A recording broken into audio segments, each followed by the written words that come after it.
Afternoon. How are we doing? We're doing good? Doing well? Thank you for attending our session this afternoon. The management session is part of Career Week here at the Mount. My name is Ed McHugh. I teach part-time here, and in fact, I'm currently teaching a course for 3 weeks. I've been inserted into a course for Professor Yu, Managing Diversity. So, in fact, my class list is going around here. Remember I said on Tuesday, I'm following all of her directions. So if you can, before you leave, if you're in my 4406, could you please just initial the class roster? It's going around there somewhere, okay? That'd be great. It's my pleasure to thank these 5 people for carving time into their busy days and making this a priority today and coming here for this session. And this is the management session, and we have some prepared questions. We also, of course, will take some questions from you along the way. And with us, we have, if you can wave, please, we have Han Liu. He's the branch manager of BMO, and Larry Utek, Bank of Montreal. Welcome.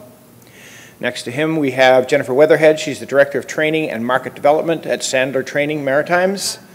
Oh, I'm sorry, I missed you. Look at that. 2 over is my rather lippy former student, Jennifer Weatherhead. We also taught together for a while. In between them is another former student of mine from here, Daphne North, whose exact title is Marketing and Communications Manager at Red Space. They're in the Sunnyside Mall in Bedford. I've seen their swanky headquarters. Pretty neat. And over here next we have from Senior Manager Operations Support at Bell, Trevor Poole. Trevor. And we have from the Inter-University Services Incorporated, their CEO, David Davidson. So I'd like to thank these people very much for showing up today. So I'd give you a little bit of their backgrounds, but in fact that should come out in the questions. So we'll, and if it doesn't come out, we'll come back to it. So I'll start off right away with the first question I have, and we'll start, David, with you and just go down the line a little bit. The first question that I have is, could you briefly describe the organization you work for and your position? Okay. I work for a company called Inter-University Services, ISI. We're not-for-profit, likely more positioned as a public company as opposed to a not-for-profit in the sense that we operate in the public sector. We're owned by 18 post-secondary education institutions in Atlantic Canada, so 16 of the universities, 2 of the community colleges, including the Mount. And our job is to facilitate cooperation and collaboration amongst those institutions to help reduce administrative costs. Biggest portfolio is employee benefits, group purchasing, things like that. So we leverage that volume to reduce costs and to generate savings. I'm the CEO. Sounds like a big title. It's like being captain of a rowboat. It's a small boat. It's not like captain of a big cruise ship. It's a captain of a little boat. So I'm the CEO, and I've been there for about 11 years now. All right, thank you very much. Trevor? I work for Bell Canada. Sorry, there we go. I work for Bell Canada. It's a socially responsible company. Believes heavily in transformation. We have a lot of initiatives that we're currently working on with artificial intelligence, and those skill sets move all the way to media marketing, public relations. There's a lot of different things that Bell encapsulates. So for instance, there's a little over 50,000 employees at Bell, spread right across Canada. We had a large initiative last year where we rolled out wireless into the Northwest Territories. It's a huge project. My role there specifically, I look after security and operations. So my customer groups that I currently have with teams across the Maritimes and also in Ottawa as well is I look after customers like, for instance, the security layer for the Government of Canada, look after the Lottery Commission, the Health Authority across Newfoundland. I would have other customers like Irving Oil, so you're probably familiar with all those. So those are my customer groups currently today that I look after and manage. That would include DevOps, so if you're looking at scripting, artificial intelligence build out, look after cloud services, so the backup component there and virtual environments that our customers currently have today. And of course the security layer that I mentioned earlier. Thank you. Hi there. So I'm Jennifer Weatherhead, and I work for Sandler Training. So we are globally recognized as a leading sales and leadership training resource and program. So we are a franchise that's in Bedford, and we own all of the Maritimes, so have the rights to deliver sales and training, leadership training here. And so my role there is the director of training to ensure that we're providing the proper training environment, tools, opportunities for these teams of people. We typically bring in people from small organizations right through to large organizations. We have some Bell employees coming in. We have some people who've just opened up an entrepreneurial business. So our biggest thing is just to try to help people become better versions of themselves, both personally and professionally.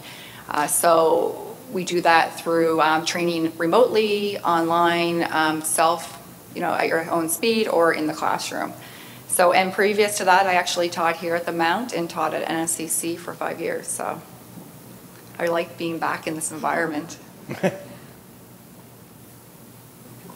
Hi, I'm Daphne, as Ed mentioned. I am the Marketing Communications Manager at RedSpace. RedSpace is a software company that is really focused around building the future of television and entertainment. So what we do, there's about a team of 170 of us in Sunnyside Mall, based out of Sunnyside Mall, and we're building apps and games and video players and websites and really anything to do with entertainment and helping deliver content for huge media networks, mainly based in the States. So Viacom, MTV, Sony, TNT, NBC, any of those big brands that you associate with entertainment. We're kind of the digital side of all of their business, helping support them. My job is marketing, so I always say I have the best job because I don't actually work in programming or the development. I just get to brag about all the great work that we're doing and that we're doing it right here from Nova Scotia. Hi everyone, my name is Henry. Actually, I go by Henry. Okay. I'm the branch manager with BMO Bank of Montreal, the Tech branch, which is not too far from here. And it's a retail branch, so and it is also the newest BMO branch in the city. And as a manager, my role basically covers the day-to-day operation, making sure everything runs smoothly in the branch, and also making sure people who work under me are doing their best they can to provide our clients financial services or solutions. And I'm also in charge of hiring or developing my own employees, the people on my team.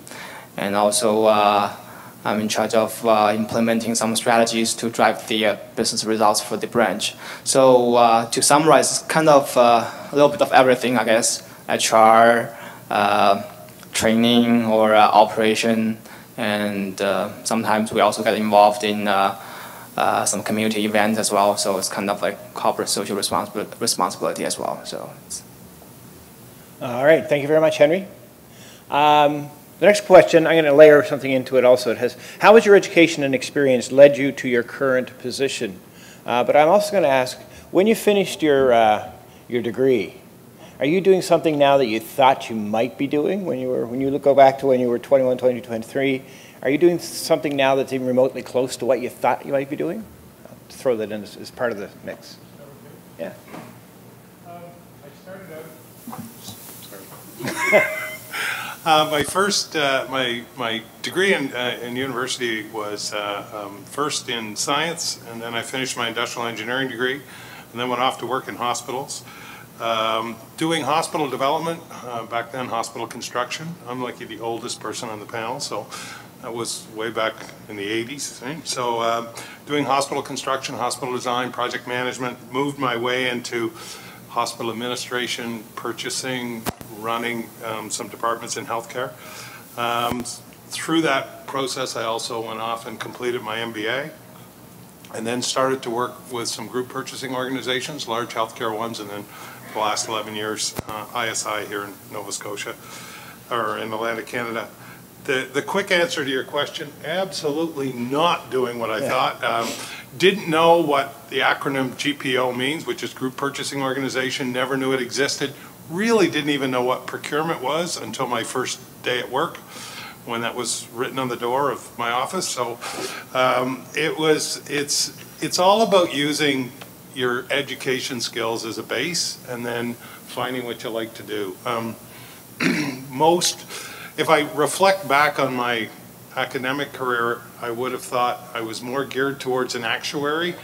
They're not very exciting. They're a little bit more boring than accountants most of the time, but I'd likely have leaned towards being an actuary, but had no idea what an actuary was, what they did, what the career was, the fact that you had to like math, right? And that was my thing.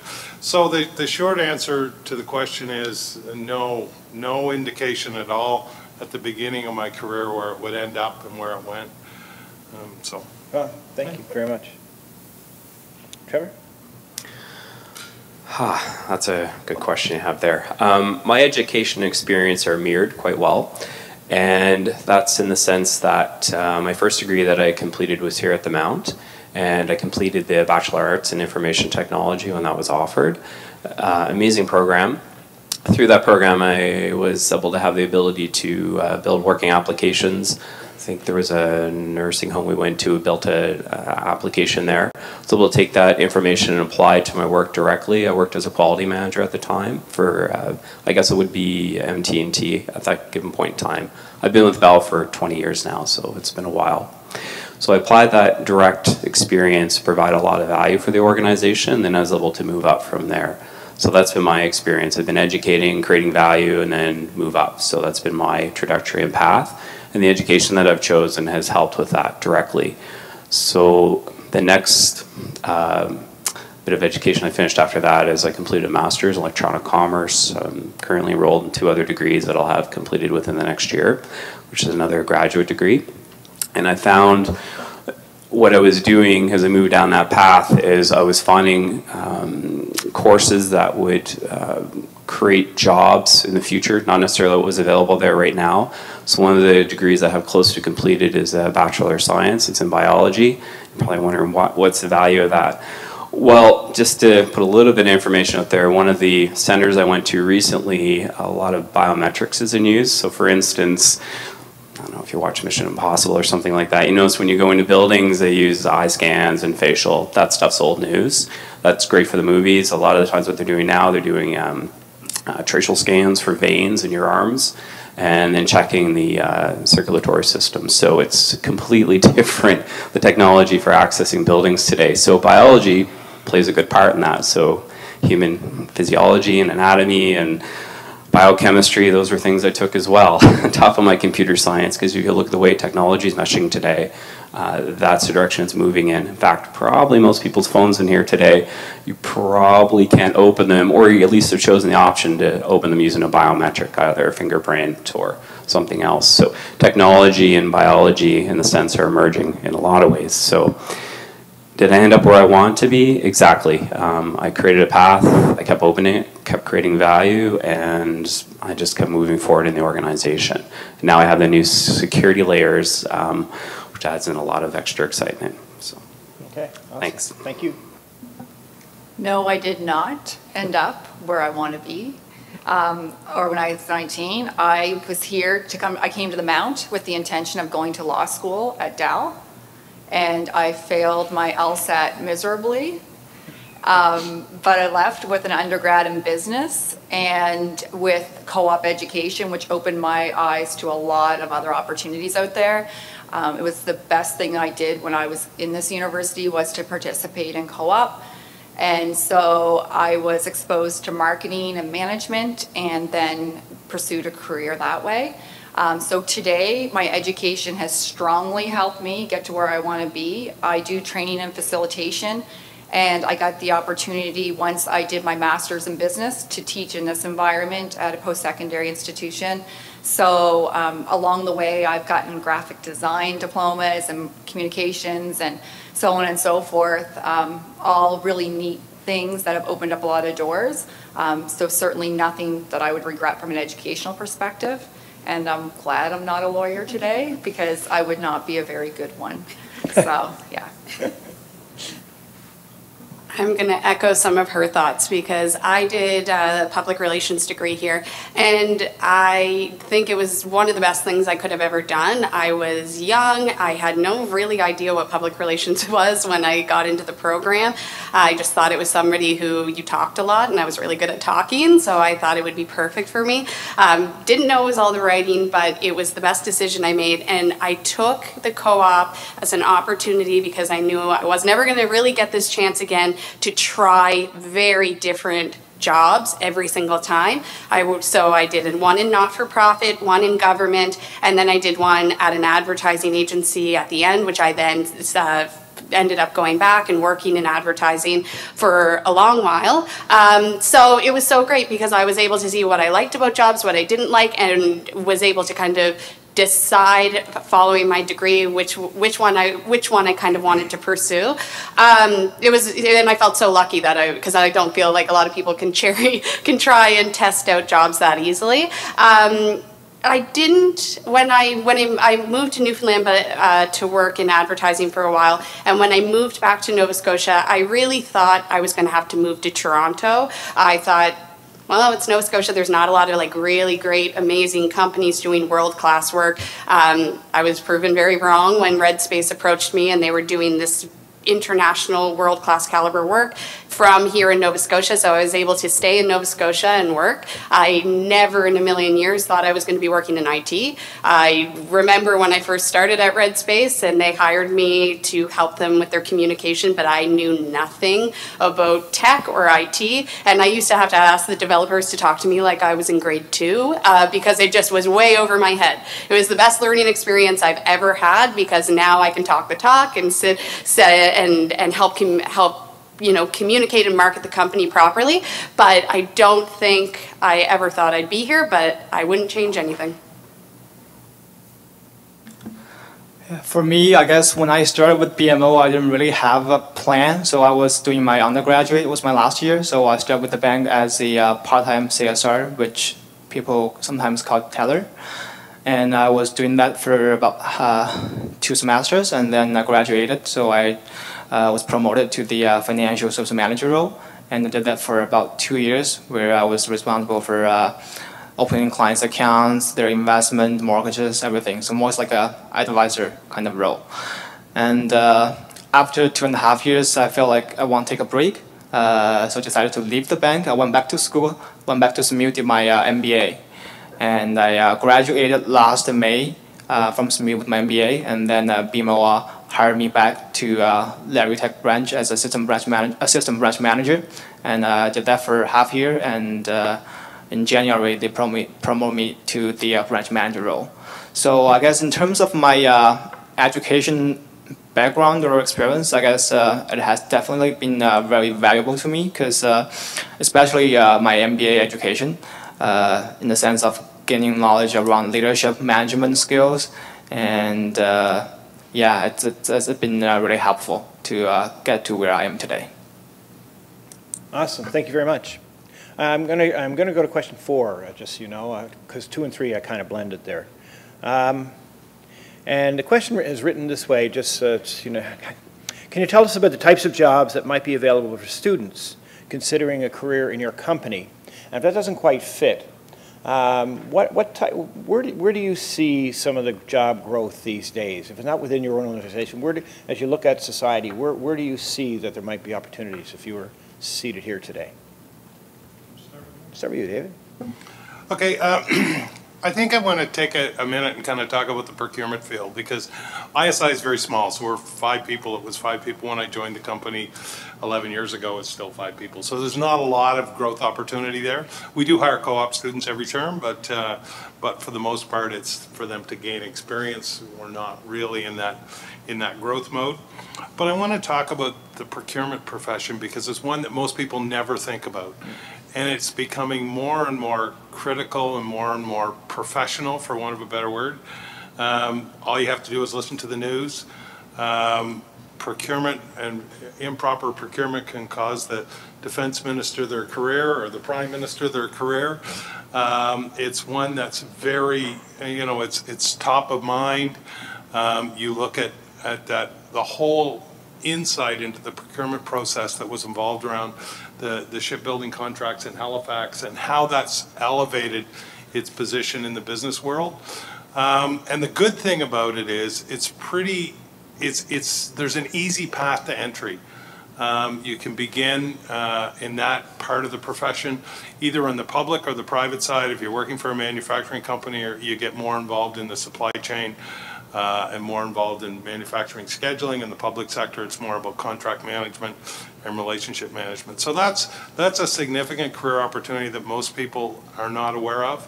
It doesn't have any huge barriers to entry beyond basic level post-secondary education, so they're not setting professional criteria or master's or graduate degrees or anything like that. So that's one. I think as you evolve, you can evolve from the operational side through, in my case, through the management side, through the leadership, and as I say, I'm the oldest person on the panel, so now I'm getting a little bit more towards the governance end of the of that management or career evolution. Right? So that's a little bit about my thoughts around entry positions. The other one other comment I'd like to make, and I look at the ladies in the office or in the audience, and I have a daughter that's slightly older than you, but not much. Is it's one of those professions where I've not seen. This is a guy sitting here anyway. That glass ceiling challenge, right, that you can often find in a career. And the reason I say that is the head of procurement for Western just became the AVP of the university. The head of procurement at Waterloo just became the finance director at Conestoga College. It's one of those ones where you half the discipline, if not a little bit more, are females, and they progress extremely well. The second in command of the largest procurement group purchasing organization in Ontario is a female, and so it's one of those ones that doesn't have that natural or doesn't have that perceived barrier that you'll find in some professions as well. Okay, thank you for that. Yeah. Yeah. Okay, I'll just start by answering the question, then I'll look at the forward path. So currently right now, I had a look this morning before I came here, there's 285 jobs posted for Bell, and that's right across Canada. There's, I think, about 30 here posted in Nova Scotia. And some of the titles, they include, there's big data specialists, senior solutions consultant, senior sales optimization manager. There's a lot of technical roles that are involved out there today. Where I see the roles moving, and I've hired a lot of people into different technical roles, is roles that are forward thinking. And they're forward thinking in that they're building something new. And you're thinking, okay, well, that seems vague, but it's not. Currently today, if you have a look across the workforce, a lot of people have repetitive tasks. So what we're trying to do is build scripts and automation so those repetitive tasks are removed. And then what happens is the employee, and if you look at the value chain, the employees will work on more complex tasks to support those scripts. So support of artificial intelligence, machine learning, all those components. So all those mundane pieces that are out there, that repetitive data entry tasks, we're getting people to build in around that and then move up a layer. So you're going to use more complex skills for programming, for scripting, media development, all sorts of pieces like that. And that's really where the future is moving. We have something that's baked into our 6 strategic initiatives. It's called our Network 3.0 values, and it really pushes that. So within the organization, we have the ability to experiment and frequently, and there's budgets around that. So you can go in and talk to your manager at pretty well any given point in time and say, listen, I have something I want to try. It's fairly agile, and so you'll do a quick review of it, and 99% of the time we'll allow the employee to attempt to try that. And it's great for a large organization, so people are constantly building and innovating, and no matter where you're at within the organization.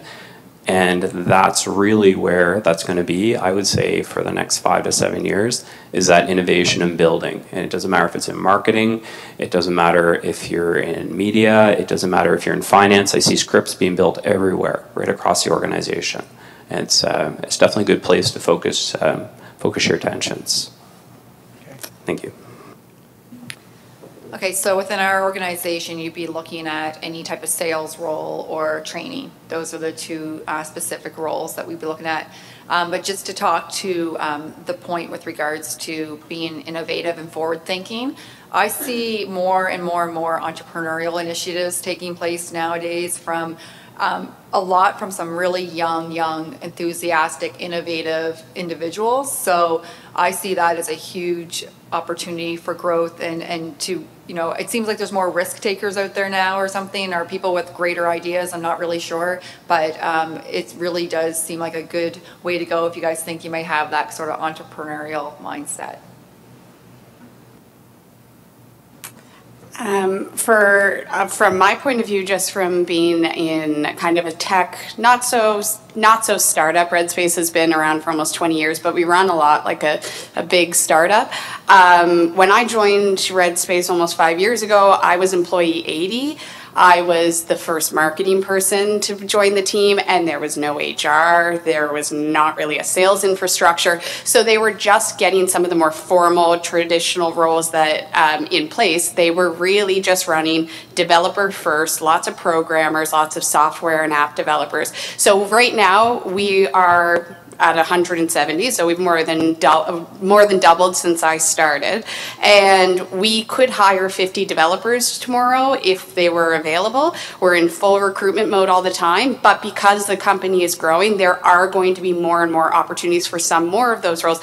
We are going to need to grow the marketing team. We're going to need to hire more finance people. We're going to need to, we clearly need to have more HR people to support that team size. We're going to need more salespeople to continue on the growth. So all of those other roles will grow alongside, but really the first and foremost need is programmers. Anybody with kind of a development background is the biggest opportunity for us. Okay, so within BMO, I guess there are thousands of jobs available across different business lines. Like there's IT, there's human resources, marketing, capital markets, kind of stuff. But I have to admit that those kind of jobs are mostly either in Toronto or Montreal, where our national head office is. And in Halifax, or within the retail banking network, for graduates, I guess you guys can come in either as a CSR, customer service rep, or a personal banking associate. That's kind of our entry-level job. And then you all work your way up to as a financial advisor or a branch manager. And then you can also go into commercial banking, and there's a wealth management. So there's a few different avenues you can go through to get into a management role. All right, thank you very much. I'm going to ask another question, and then I'm going to see if you guys have some more. Put you in the middle and ask some questions if you have some, and then come back to my list, okay? So the next one on my list is, what do you see today as the key management skills needed to work or manage in organizations today? What do you think people should keep foremost in their planning and their thinking as they look at their careers? Well, as I was thinking about that question, and we received the questions in advance, so we kind of knew they were coming, but I wrote down about 5 or 6 things. But the one that's kind of jumped up, and we even talked about it in the office this morning, is any management skill or any organization, any manager, is developing that customer focus, right? Understanding that there are customers, right? We don't sell a product, we don't manufacture a product, but we have customers, right? Everybody, every manager, every organization, every individual, has a customer, whether you're a support organization within a large company or whether you're customer facing to an individual. And it's understanding that customer focus. So that, I think, is a fundamental skill that that most or every manager should have. And if you can evolve your organization or evolve your function to be customer focused, right, and understanding who those customers are, I think it'll go a long way. The other thing is be aware and be open about risks. So if you're going to do something or recommend something, support that with, and there is a risk, this is what it is, here's the upside, here's the downside, so that whoever you're pitching an idea to, and it doesn't matter, I have to pitch to a board or people pitch ideas to their boss, often initiatives have risk, and sometimes the reward far outweighs the risk, and it makes it a good thing, but it may not go quite to plan. But if you've contemplated the risk and you've thought about it, then I think that's an important skill as well in positioning or taking a look at what you want to do. And the final one I'm going to chat about is not being afraid to make mistakes, right? Just don't make the same mistake twice, right? everybody makes mistakes, right? Everybody looks at something you did, whether it was branding a project, dealing with an employee, whatever, going, ooh, I wish I could do that one again, because I don't think I handled it as well as I could. Learn from it. Don't make the same mistake twice, right? And move on, right? You know, and admit to your boss or whoever, going, you know what, I likely could have done that a little better, or reflect on it yourself and learn from what you've done. It's always a learning experience. You know, you're always going to learn from various initiatives or various challenges that you face. So those are kind of the three management skills that kind of jump to mind for me. All right, thanks, David. Trevor?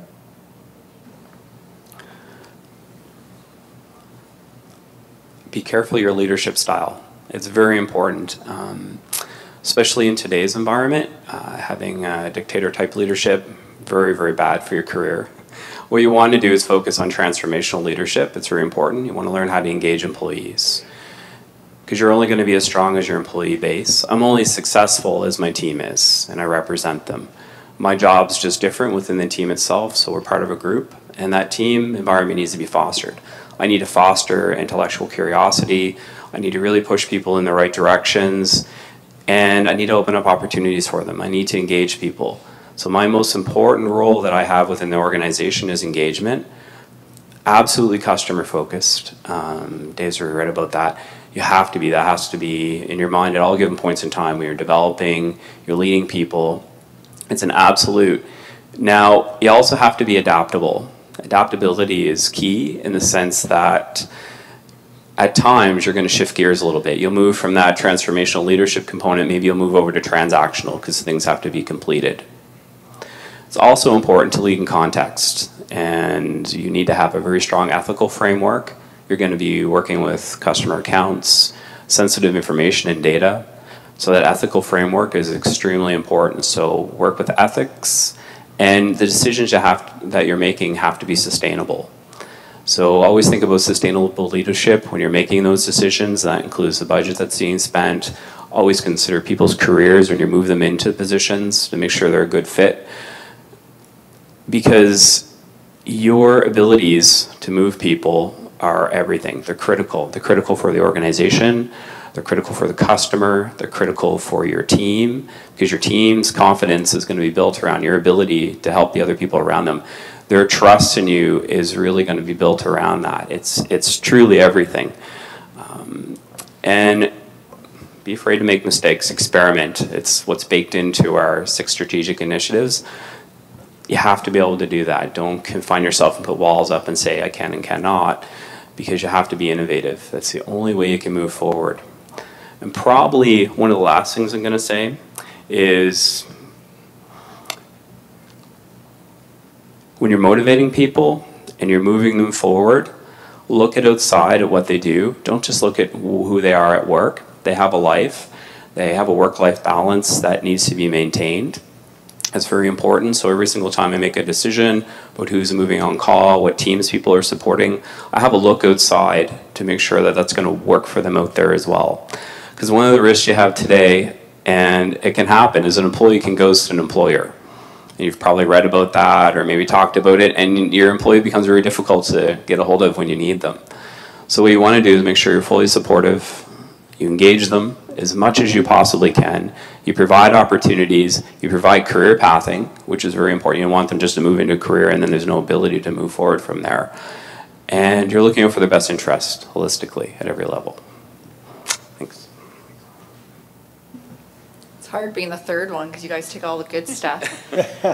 No, so I would say, so at Sandler, we have this rule of thumb in sales, moving from the traditional view on sales to being 70-30s, which means that when you're having a conversation with someone, you should be letting them talk 70% of the time, and you should be listening 30% of the time. So think of that in an hour meeting with somebody. So 40 minutes-ish, they should be the ones talking, not you. You should be asking questions. So when I think of being a manager, I think that your ability to communicate and your ability to listen are 2 key attributes and skills that you need to ensure that you have. You do not need to be the smartest person in the room. You don't need to be the person with 3 or 4 degrees under your belt. You need to be able to manage your resources, and that happens through listening to your employees, what they're telling you, what they're recommending to you, and then being able to communicate that back. And as transparent as you're able to be, then you alleviate assumptions and what ifs, and everybody feels like they are part of the business itself and the bigger solution. Yeah, that's really what I'm just going to echo basically what you said. I think strong relationships are the key to success all across the board, whether it's client or internal teams or stakeholders, I think. But it's strong two-way communication, and it's making sure that you're keeping people in the loop and celebrating successes and being transparent, but also being receptive to feedback and hearing other people's thoughts and knowing that you're not always right is probably the biggest thing, because other people's opinions and ideas, it's really easy, especially I'll use my role for example, where I was the only person in marketing for so long, to kind of get tunnel vision and you just go day to day. So bringing in other perspectives, more diversity, you're only stronger the more people you include in decision making. So I think just two-way communication and just knowing and just listening and being receptive. Well, I think actually it's really hard to pick one skill as the key management skill, because it really is a whole skill set that you have to develop on over time. For example, time management, how do you manage change given that the business is in a constantly evolving environment, and how do you motivate people, how do you coach people. So if I have to name one skill that is most important, I would say I'd rather call it an ability, not a skill, which is the ability of understanding people. And when I say that understanding people, well, first and foremost is understanding yourself. What kind of manager you are you what kind of personality do you have? Are you an introvert or extrovert? What kind of manager you are? Are you a loud manager or you're a quiet manager? And what kind of leadership style you want to demonstrating? Either you're more directing or you're more engaging. So the first step is analyzing yourself, understand who you are. And the other piece of understanding people is understand the people who work around you, the people who are on your team. Because they can be different in many ways, their age, gender, their educational background, their cultural background. So it's really important to understand the difference between each individual and then adjust your management approach accordingly. Awesome, thank you, Henry. Any burning questions at this point? I have a few more, but do you want anyone here would like to ask a question at this point? Anyone? Sure. Like I'm going to give you this mic because it'll feed into the webcast.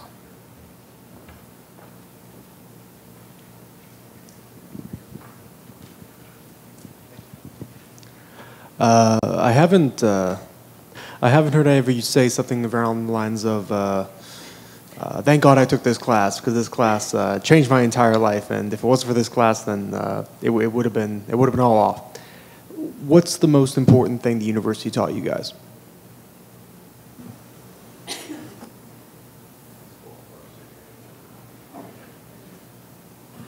Personally, university, if you have a look at a lot of the positions that are posted out there today, there's a baseline. They do ask for a university degree, but beyond that, it provides a set of schemas for you to work from, and your work experience will give you that adaptability, so when you come across problems, you're able to problem solve. And university in itself gives you a competitive advantage. That's why you're here. At least that's why I went. My reason was a competitive advantage. So the more skills I was able to learn and the more adaptable I became to scenarios, the more value I provided and the further I was able to move. So it's that competitive advantage, and just your ability to draw upon that experience, that academia, to make decisions will add a lot of value to your employer. And it's your own personal growth as well, which influences the people around you, your friend groups. It's really, really wide-reaching.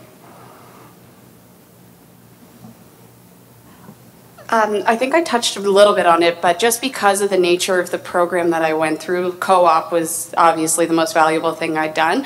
But because the public relations program was so specific to the field, I learned a lot of stuff that was was really applicable to actual day-to-day working. I was able to graduate from my degree. I was already working at that point and start my career. That was just I only have my undergrad, but I've been working probably 5 years longer than most of my friends. It gave me actual real life experience that I was then able to apply and now just progress in my career. Another thing, he's going to take this to his head, but I was able to get amazing mentorship because a lot of the profs in the program were people who had been working and they knew the industries, they knew what it was like to be out there in the workforce.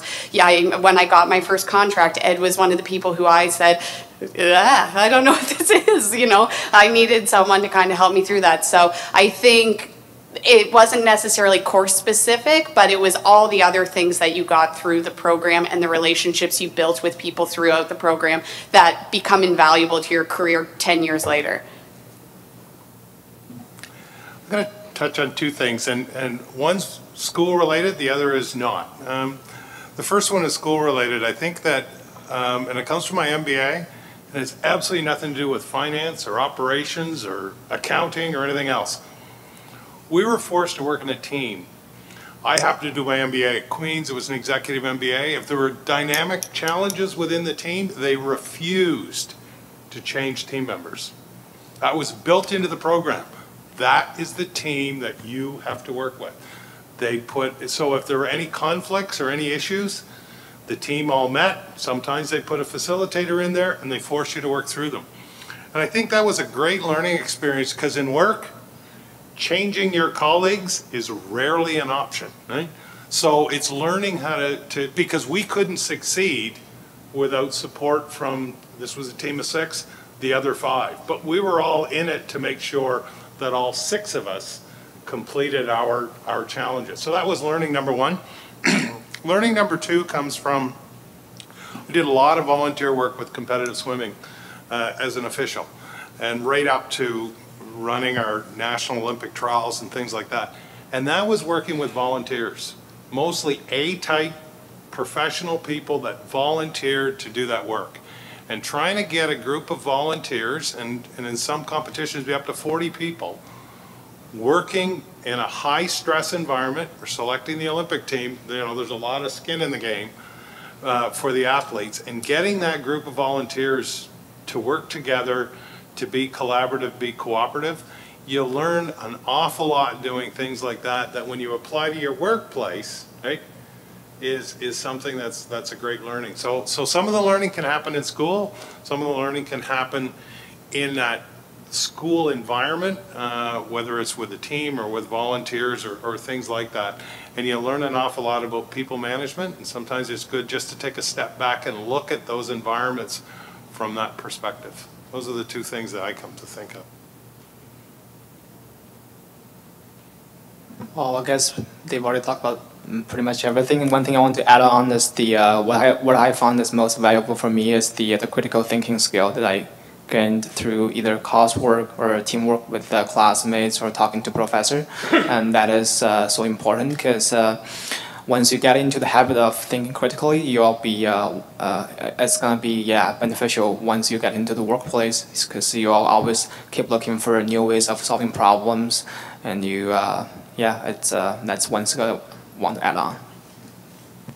Awesome. I think I think for me it was the soft skills, 100%. It was learning to write, learning to speak, learning to present. It was having profs sit there and not just mark me on it, but educate me on it and say, this is better ways for you to present and to do so, how to dress for a presentation. These aren't things I learned in high school, and they weren't things that I was going to be taught the first day I got out in the job. So that was huge for me, I'd say. Awesome. Thanks, guys. I appreciate it.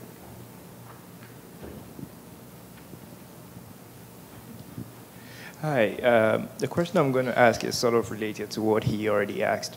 My question is, so does that mean that what we're taking in university right now is not enough, but if we have the opportunity to take other courses outside of school, we should do that? I'm asking this question because especially with the IT field, most of the jobs require that you have certain other courses, which for a school like the Mount, obviously you won't find it here. So that's my question that I'll ask. So you're correct, especially within the IT field, there's a number of certifications that you do need. It's a requirement, but you need that baseline. I think Jennifer touched on quite nicely. There's a lot of soft skills that you will learn in university. Your reading, your writing, your ability to communicate. The other thing that's happening here as well right now, if I looked around the room, I bet you there's a few people in here that are sitting together with friend groups. So you're building up contacts and relationships with people that I've maintained those contacts. And they've moved on to other organizations, but in similar roles, and I'm able to rely on those people to reach out if I have questions at times. So it's an important thing to be able to do that. And I know that's happening in this room right now. I can see different groups of people clustered together. And it's really good to see, so you're going to build that up. You will need certifications, especially within IT. So there are baseline requirements, but a lot of them are systemic that you're going to need a university degree. It's very important. It's going to put in that 5,000 hours of training that you're going to receive across your 30 or 40 courses that you've gone through. But you will need a certification depending on what they're looking for. So it could be in Python, it could be, I don't know, MSc, it could be a Microsoft certified engineer, it could be Red Hat, whatever it happens to be. So, but sometimes if you go into an interview and your skill sets are really good because you can self-hone them, you can go in and prove that you're a good developer, you'll get hired right away. So sometimes you can work around that, because when I post jobs, sometimes I'll get up to 100 applicants that'll come in, and I'll look through. If you write that down, that skill set on that resume, I might ask you some questions, and a lot of the times I'll bring in 2 or 3 of my developers with me, and they'll ask specific questions. So if you have those skill sets, a lot of the time I've hired people in and then paid for the certification after the fact. So don't count that out, because you can self-learn anything. Yeah, I guess, I mean, and just from working in IT, it's been interesting to see, because there are a lot of people who are self-taught. As somebody who came in completely cold and knew nothing, I would say it's always, it's for any profession, it just even having a basic understanding of the industry and kind of a little bit about where it's headed, or even just I've tried to take beginners coding and things like that as for myself, just to try to better understand what they're doing. It's just knowledge. I mean, it's the way that every industry is headed. Technology is not going anywhere. It's just good to try to wrap your head around it as much as you can, even if you don't want to be a developer. Anyone else on that specific question, or are we? No, we're good. Okay, we're gonna move on back to your list here for a bit. Okay.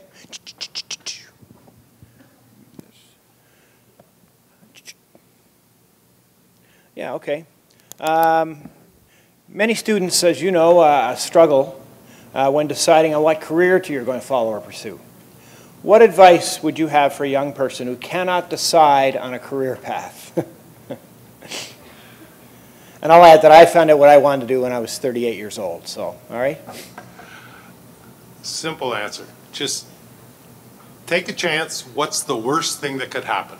You go into a career, you're there for 4 or 5 years, you decide that that's not where you want to go, and you evolve beyond that to something else. I think sometimes it's a matter of just taking a chance, and as I say, what's the worst thing that could happen? You're not going to move to the other end of the country if you want to stay here or something like that, but it's just taking that chance to explore something different. You never know what you will find interesting or appealing.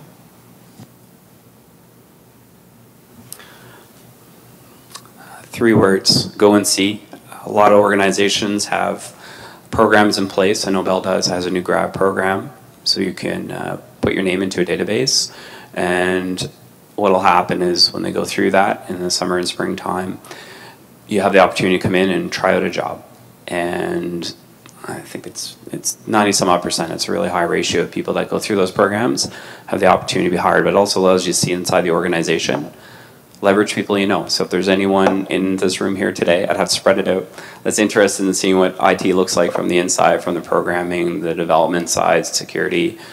then leverage those contacts, go in and look to job shadow, see if you like it. So there's other people in the room that would have other experience and contacts. Reach out, find out to see if that's the thing you like to do. There's all sorts of opportunities. The job fairs that come up are very important. There's networking that'll occur, I think, at the end of April. There's the Atlantic Security Conference that comes up. Go and have a look. There's going to be a lot of vendors in there. There's going to be 50, 60 different booths. Look for those things. They're really important. You're going to meet a lot of people, and a lot of the time they're going to be able to provide information on the organization. Thanks. I think I would suggest, because I've done this since I came out of this school, is find a mentor, somebody who you really trust in terms of giving you their thoughts and opinions on things and can give you some insight, whether that be a prof or somebody out in industry or somebody family related, just to give you some insight. As well as consider volunteering in roles that you think you may want to do. So if you think you want to take on marketing as an example, then go into a not-for-profit and offer to do some marketing for them. If you think you might want to get into a leadership role or management role, start coaching young kids, because that's all transferable skills. Or go into your job and ask to be the key holder or the shift manager or whatever that is.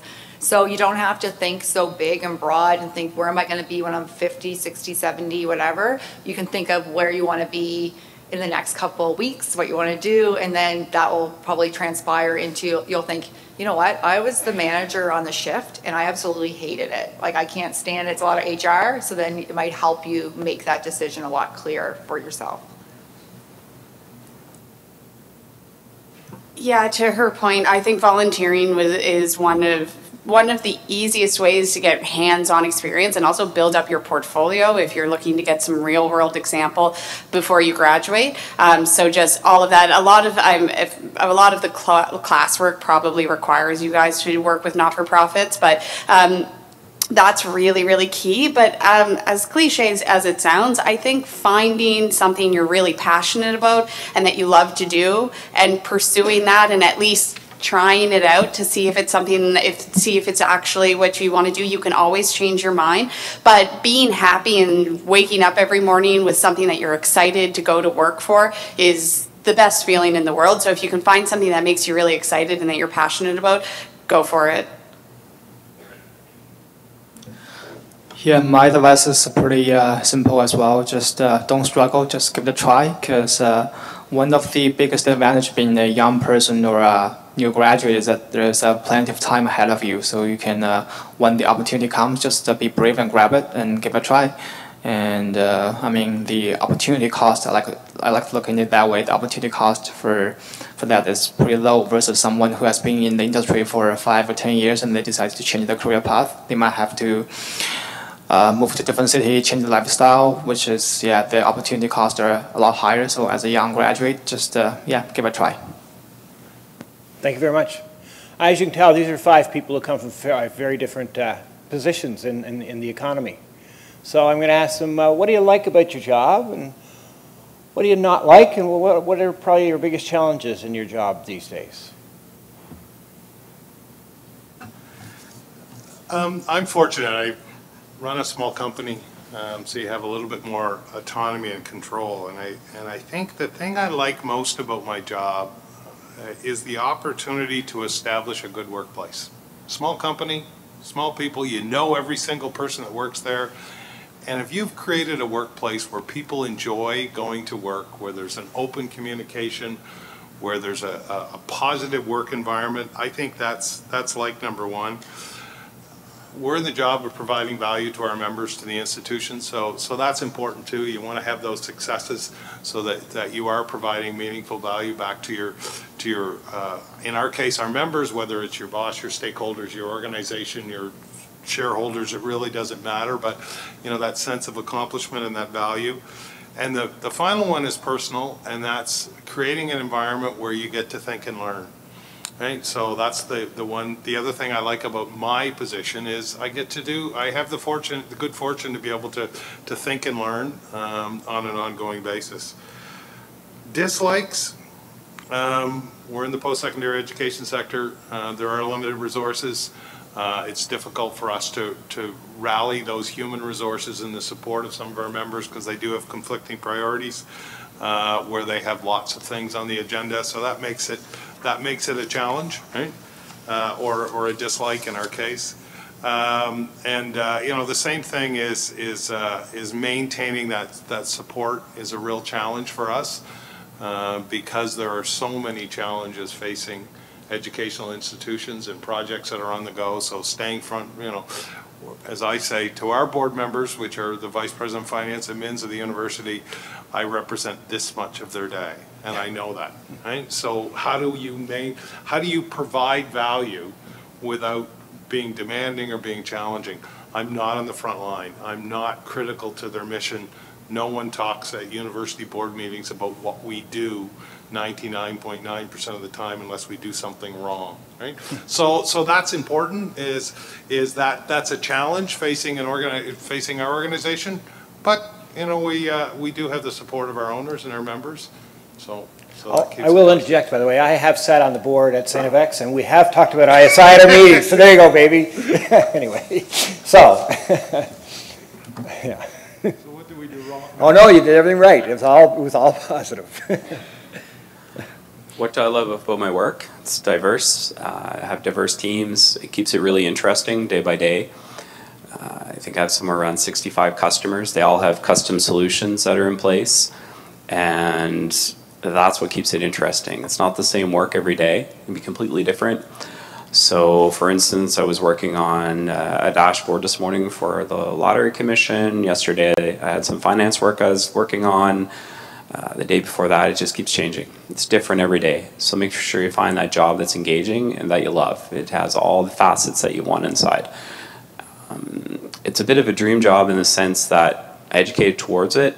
I'm at where I want to be right now, and there's a lot of potential to move up. So if you're going to find that position, make sure it has upward movement as well, because career pathing is important. It'll keep it interesting and challenging, and it'll keep you engaged throughout the process. There's not anything that I dislike at all. I love what I'm doing. I get to travel, so that's fun. So if you like to do some traveling around Canada, that's fun. And if you don't want travel, find a job that doesn't have it, because sometimes that can be a bit of a pain for some. So it's that's the best part. For challenges, I turn every challenge into a learning opportunity. No different than when I look at stress. I don't look at negative stress. It's all positive stress. It's how do you use it to your advantage. So when you see something, a wall comes up in front of you, how do you climb over it? How do you move around it? What are all the options in order to do that? That's the fun part. That's the part that gets me excited. I love it when someone comes to me with an impossible problem, because there is no impossible problem.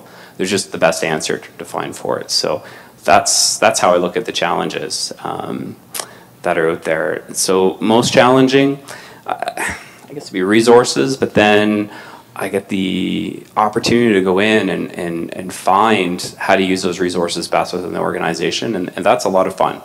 To move people around. I was just doing that this morning around moving between accounts just to meet project deadlines. And it may sound stressful, but it's not. It's a lot of fun. It's exciting, and you won't even need caffeine in the morning. Trust me. All right, so what I like the most about my work is being in the training room or out in industry talking to people through the training that we do. I love this environment. I love being in front of people to talk about things that help them grow and build themselves. So that's really enjoyable for me. I don't like sitting at a desk. I don't like days that I have a lot of office work to do and I'm sitting at a desk working on it. So I've recognized that about myself, and so I'm at my best when I'm in this environment. I am at my worst when I'm sitting at a desk doing a lot of paperwork.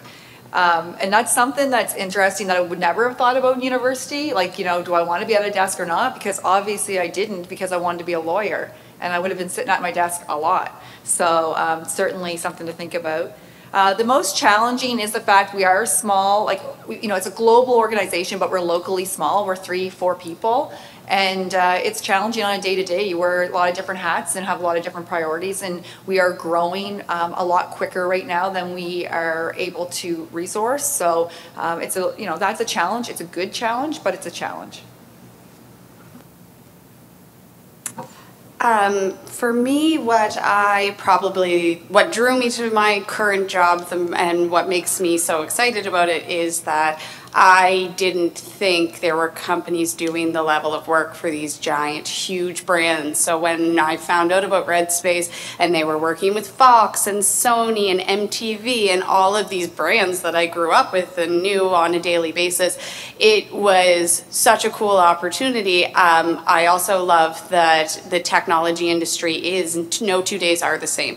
Everything, the technology of today will not be the same tomorrow. Things are changing, and I get to work with people who are so passionate about it that they go home after work, after working on an app all day, and they build something else because they want to explore the new, innovative. They want to, play with their voice, building apps for their Google Home, and they're trying to. They're always on top of it. So I feel very fortunate because I get to learn every single day. I go into work and learn. I learn something new every day, which I'm like a sponge around all these very, very smart people. So I feel really lucky that way, and that I get to help make them feel good by sharing their success stories through our marketing and sharing Red Space's growth story.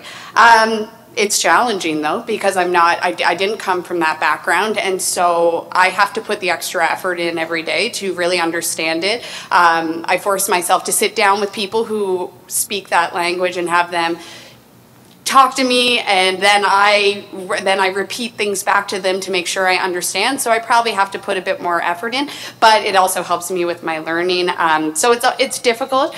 The biggest challenge is always that it's just very busy, and it's a small team. The marketing team's very small, so it's a lot of time management and stressful deadlines and turning things around really quickly. But that excites me. I'm a nerd, and I love it because when you have your wins and when you do something really well, it's the best feeling in the world. So it's managing stress, but it's worth it. I guess for me, the thing that I like the most about my work is helping people, whether that's clients or people on my team.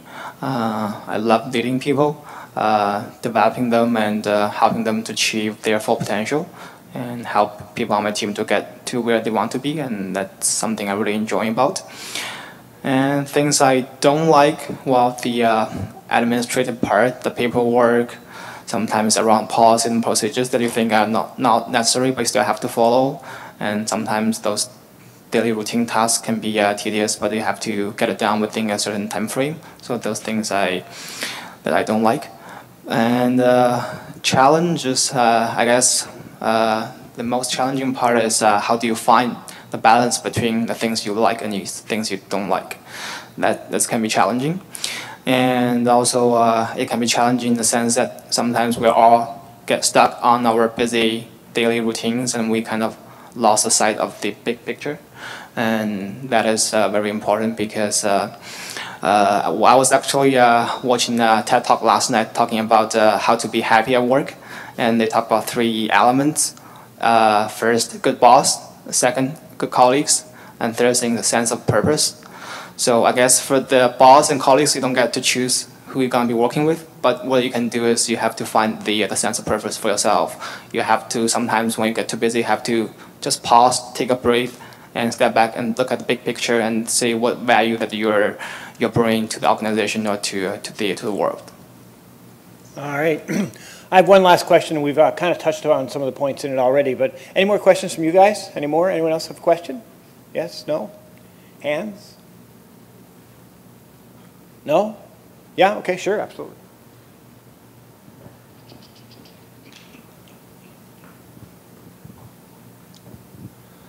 I understand the two of you have touched on that technology is ever changing and technology is not going away, especially in that such a competitive industry. It's changing all the time, obviously, in front of our own eyes.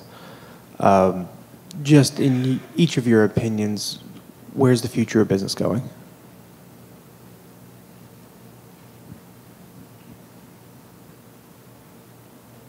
I answer that easy question. Well, you can answer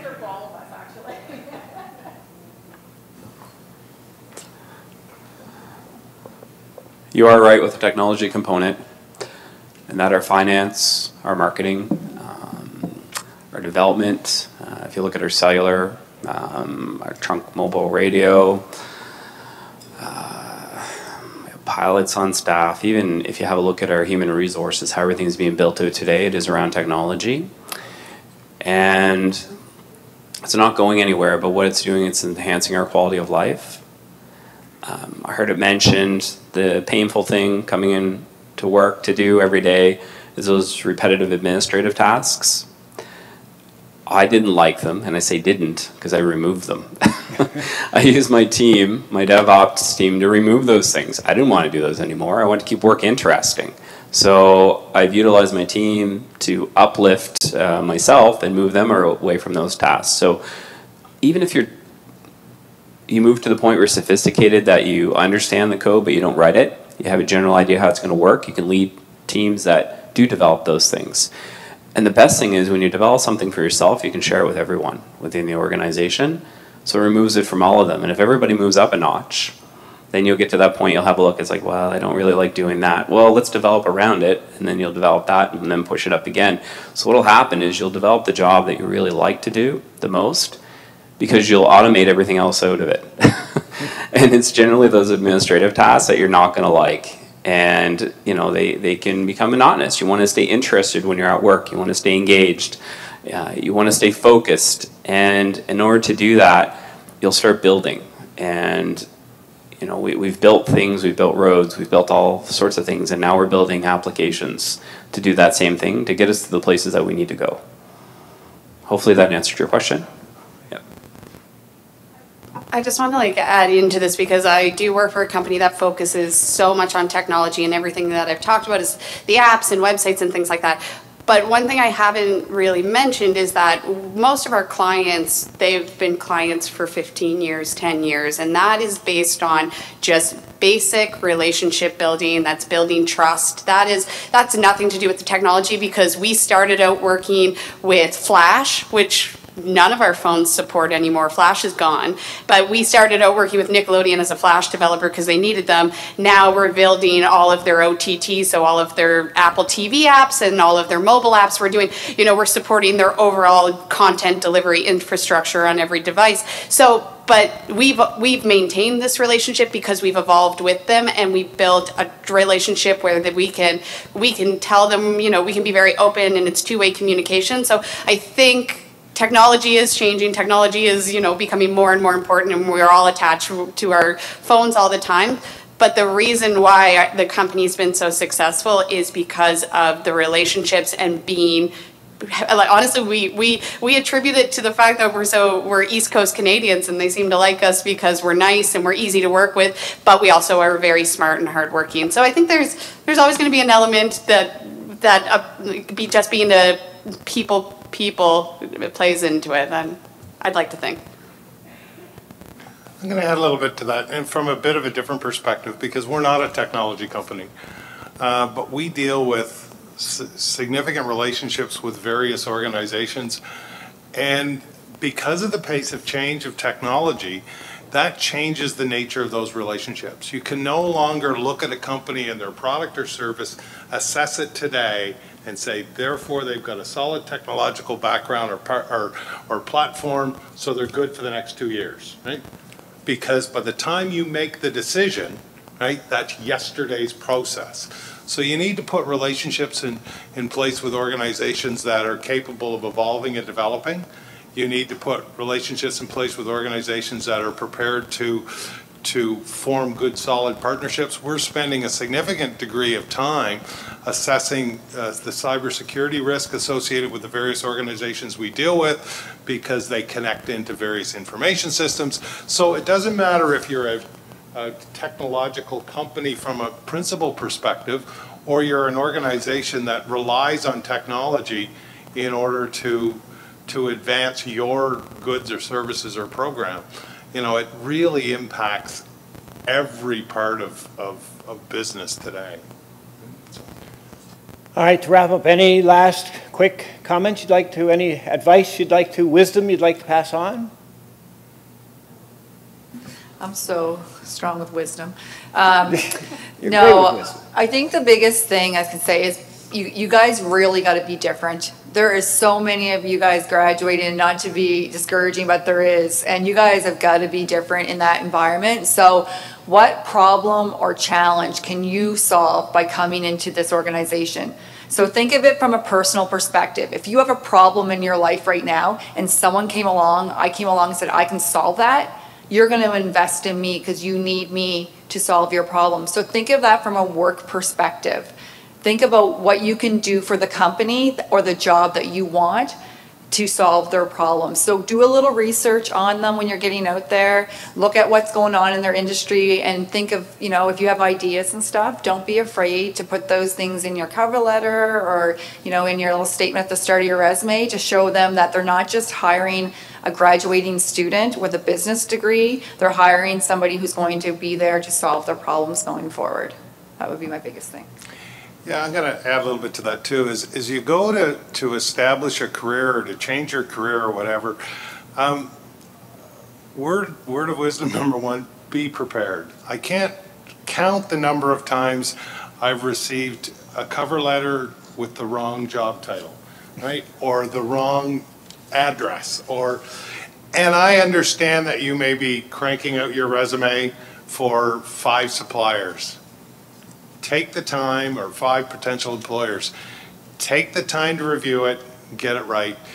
Be prepared for your interview. And that doesn't mean you necessarily need to know all the attributes or things about an organization. Ask an informed question about the organization. How do you deal with this challenge? How do you deal with it?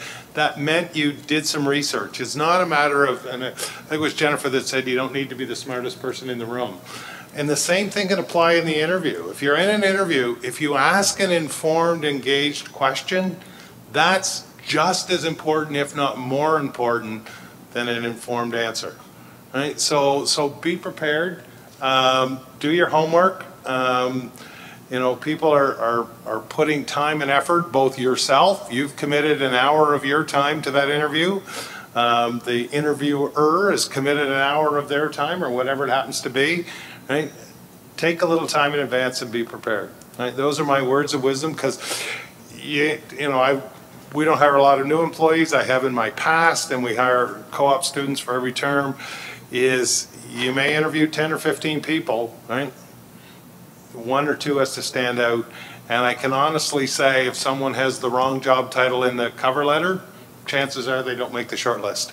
And they could be the best candidate, but you just put the big red circle around the wrong job title and say, this, and my impression of that is, this is not important to you, right? So therefore, and little things like that.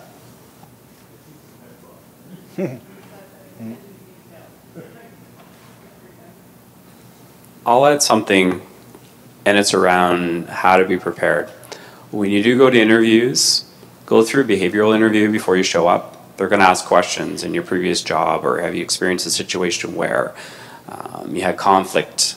Sometimes I catch people off guard frequently, so look maybe at, say, the STAR interview, behavioral, it's very important. A lot of people will come in and freeze and think, I've never had conflict with anybody, and it'll catch you off guard. Make sure when you go into interviews, and this is really important, answer from more than just your perspective. Most interview questions, when they're asked, are scored, sometimes out of 14 or 15 points. If you only answer from your perspective, you're going to score 5 or 6 points. You need to answer how that thing, whatever the question happened to be, impacted you, how it impacted the organization and the other stakeholders.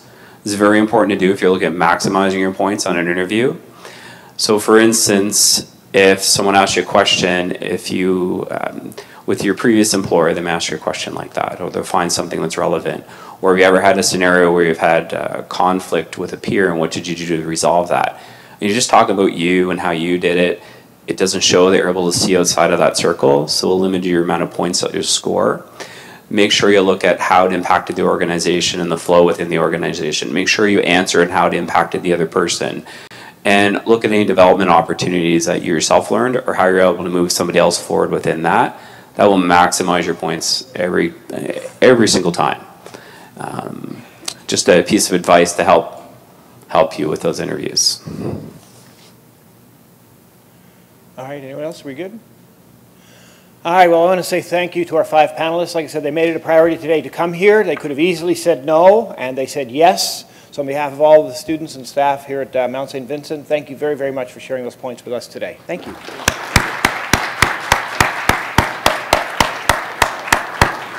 All right, thank you, everyone. And I'll have my class list wherever it ended up.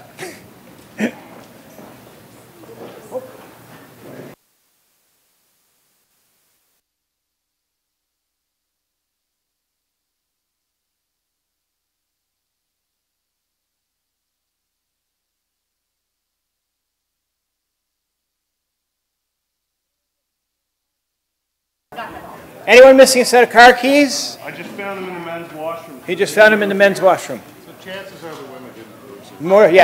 More than likely it's male. Oh, yeah? Yeah.